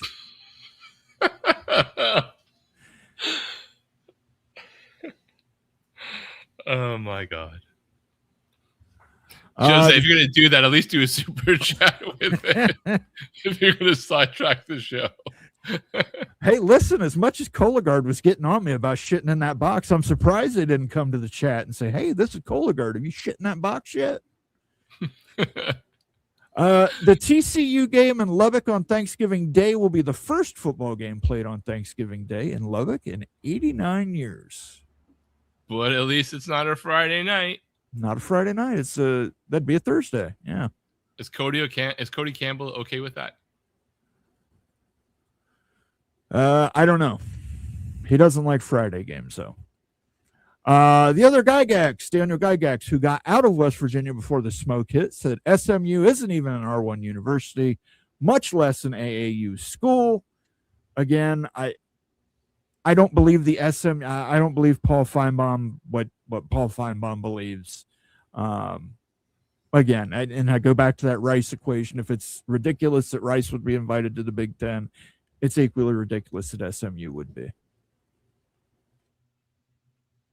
Yeah, don't see it happening. Matthew Kipp says, I wish that everyone plays each other in the Big 12 every year. Well, you'd have to move to several conference games to achieve that. My only wish is that academic institutions that form conferences knew how to math. Welcome to Wrexham, Ryan Reynolds. They're in the championship, second level from the Premier League. There you go. Thank you for the update on that, Kenneth Maynor. I mean, I love the name Wrexham. Wrexham. I know it's not. I know, but it works better as Wrexham. It's like almost like their sister city to Texas Tech. Don't forget the Richmond Greyhounds with their coach Ted Lasso. Yeah, I think the rise in popularity of Ted Lasso and Welcome to Wrexham, I think it's really helped boost soccer here in the United States. It's kind of given people an entry level into the sport. Tom Dubay says back in the day, conferences would actually do as much discipline as the NCAA, but that went out the window. I don't disagree with you. Look at the Michigan Big Ten situation. By the way, nothing's happened with Ward Manuel yet, right? No. From what I was told, they're working on a buyout. So we'll see if that's the case. They haven't released that report, but there's a way, and we talked about it a little in our group chat. even though they're a public university, there is a way that they can keep that report confidential due to attorney-client privilege. So we may never know what that report says. And if it's Michigan, we probably never will know what that report says because it probably does not look or does not shine a positive light on the University of Michigan. Right. Cinnamon Sun says, does Rutgers get to have elite status forever? They are garbage. Rutgers made a bowl game last year, and I think they might have won that bowl game. So, I mean, I get it. Rutgers has played, you got to remember, Rutgers had to play Penn State, Ohio State every year there for quite a while. So I think Greg Schiano is a great coach. He's doing the best he can at Rutgers. But again, I say this to everybody. This 2 years ago, you'd be saying the same things about Indiana. You'd say, right, Indiana get to have elite status forever. They are garbage. 2 years later, they're undefeated national champions. And their coach is considered on most polls to be the best coach in college football. Absolutely. And he's on the cover of College Football 27 if you're willing to pay the $99.99 for that. Almighty is checking in from Indy. He says, hey, everyone, hit the like button. Thank you, Almighty. Hopefully the smoke's not too bad there in Indianapolis. Fergie is super, super late. We'll rewatch. Go Buffs. Fergie was here, though. Thank you. Appreciate that. Kenneth Maynard says, limit it to 18 schools per conference. Yeah, I don't think you'd have the Big Ten support in that. I don't think you'd have the SEC support in that. Yeah. Plus, the Big Ten wouldn't be able to count anyway. Shonsky says, you can't silo the athletes, that's for sure. You can try and govern that lawsuit after lawsuit. Again, I think they would have to move to a CBA. You'd have to move to a contract. And I think that would happen. NCAA's got to stop trying to put baby in the corner. Did not expect a Dirty Dancing reference tonight. Thank you for that. I don't know where that came from, but just don't make it the show. God bless Jerry. Yeah, God bless Jory Orbach. He was the best one on Law and Order. Doc Gibbs says, from perspective of schools like UNC being grilled by the Board of Governors, giving SEC might go silo with what rules and SOP. I think he means sports there. How does UNC sell a plan to jump blindly into a silo? I don't know. That's not my job. I will tell you, FanDuel called me today because I haven't placed any bets. Because I generally don't bet outside of football season. And right. I told him, I said, nah, I moved over to DraftKings. And he's like, well, we'll give you 25. We'll give you half matching bonus bets if you deposit today. And I said, half? No, it should be 100. Ended up getting $50 in bonus bets for a $50 deposit. And and that's just going to sit there for college football season. So I got 100 to bet on college football season. You're a degenerate if you're betting on baseball. I don't even that's what I told him. I said, I don't bet on baseball. Occasionally I'll bet on UFC fighting just so I watch it. Like on a Saturday if I'm at the house alone and, I might get a free trial of Paramount. We frequently do that here at Casa de Moen. We will rotate Amazon accounts to get free 7-day trials to binge watch everything we want to watch and then cancel before we get charged for it. And then the next time we want to do that, we'll use my account. So makes sense. I got to watch Project Hail Mary, and we watched Is God Is.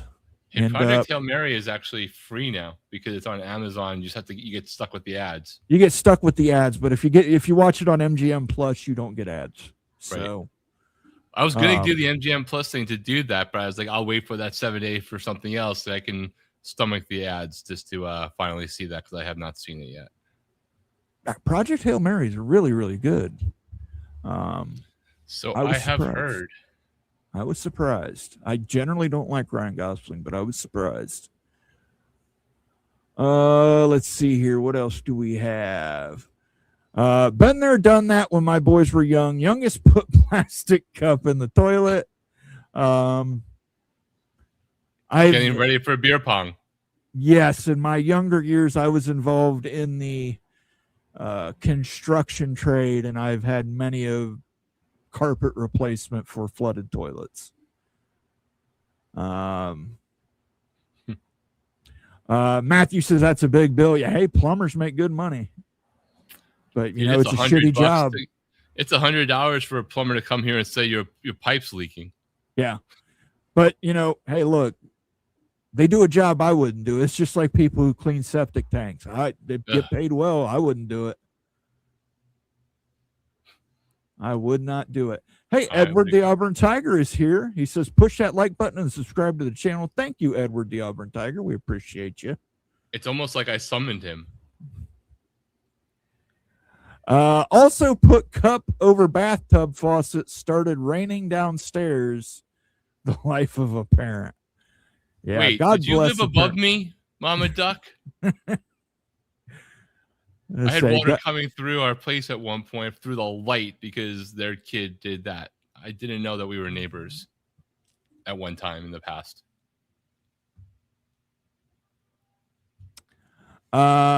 Jimenez, thank you for joining us, Jimenez. Hopefully you're a subscriber and you hit that like button. I can't like Jacoba Cat and you would be best friends. He says, speak for yourself, Moen. Some of us look forward to the pipe. Would that be a corn cob pipe?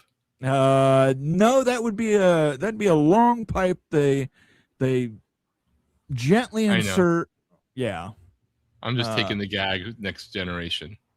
My doctor asks me every year, and I say every year, the one that I don't have to take it up the butt. Trust me, I have to fill my gas tank and buy groceries. I already take it up the butt. I don't need to do it anymore. Wait until past age 75 and annual colonoscopies aren't recommended. Good to know. Well, the downside, too, is that whatever people are eating or ingesting, the age recommended for those has gone down. A lot of people don't realize that. Town Hawk says, Moen, I have you beat. I had a combo endoscopy, colonoscopy last June, better known as a medical wobbly H. I've had an endoscopy before. Did they do the endoscopy and colonoscopy at the same time, Town Hawk? Were they spit roasting you, man? Let me know. If they knocked you out, that's probably a good one to do. Oh my God. They knocked me out for my endoscopy, so I didn't remember any of it, but I do remember coming out from anesthesia and saying comic book zebra. Stephen Pitts says, as a colon cancer survivor, screenings are worth it. Absolutely, Stephen Pitts. I agree with you. Just let me shit in the box on my own time. Let me do it on my own time. You don't need to call me every day and remind me to shit in the box. If I have to shit, I will shit in the box. Sunday came early here.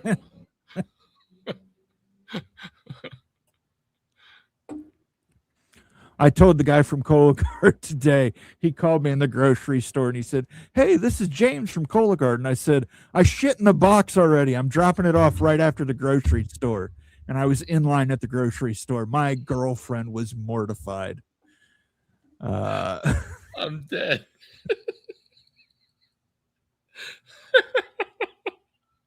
She didn't talk to me for like an hour after that. You should have just bought her some Tic Tacs or something at that point. Yeah, it was a full line at the grocery store, and I snapped because listen, they've been calling me, texting me. It's You're it's like, downright bro, harassment. I can't do it on command. Yeah, it's downright harassment to shit in the box. And I just told him, I said, James, I shit in the box. I'm dropping it off. And hung up the phone on him. I'm bringing the kids to the pool, buddy. Relax. That's right. I shit in the box. I put the little probe in it and put it back in the tube. I put the preservative in there. I did it. It's dropped off at UPS. Leave me the hell alone. Town Hawk. By the way, Stephen Pitts, congratulations being on a survivor from another survivor. Appreciate you. Tawtown Hawk says, I am not a clone, rock and rant. Thank God. Frank Potter says, I had colonoscopy without anesthesia. No problem.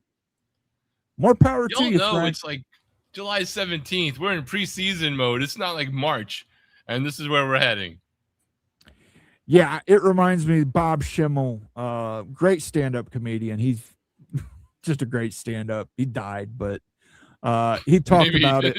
In the box. Yeah, he talked about colonoscopies, and the doctor said, okay, we're going to stick this camera up your ass. And he said, why did my last check bounce? And then they put it up his butt, and he said, I have to fart. And they said, no, Bob, you don't. It just feels like you have to fart. And then he farted, and he told the doctor, does it smell like I just felt like I had to fart? Or does it smell like I just farted?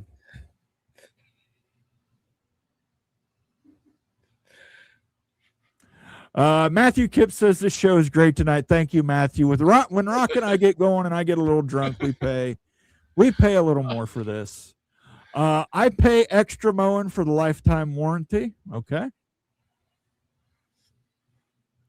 Mama Duck Clemson Tiger says they harass my husband as well. It's true. They will not leave you alone until you shit in the box. There's a great SNL sketch with Woody Harrelson about it. Definitely check that out after the show. This is making me wish we were talking about like a Lonely Island song instead, and we moved it around front. Yeah, shit in a box for your birthday. I mean, they make it sound like it's Christmas. It must be Christmas at Exact Science Laboratories because, I mean, they are desperate to get shit in a box. Tawtown Hawk says, thank God for propofol. Yes, you're absolutely right, sir. That's what I had my endoscopy. That's what they gave me. Every time I get a shot in the back, they give me that. It does knock you out, but not for too long.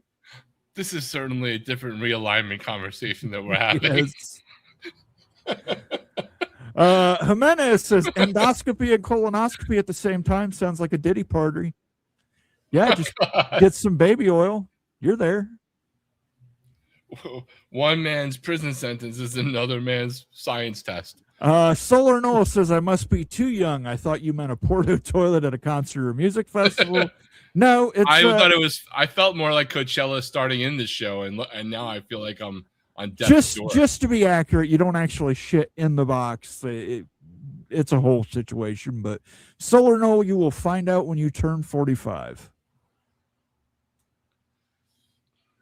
Tony Lawson says Wisconsin keeps shitting in the box. Extend Fickle.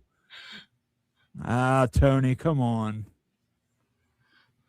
Minnesota keeps shitting in the box as well. Yeah, this is Tom Dubay says it's clearly off season. Thank you, Tom Dubay. This is clearly off. This is clearly We're going to off. get to a couple more comments, and then we're going to get out of here.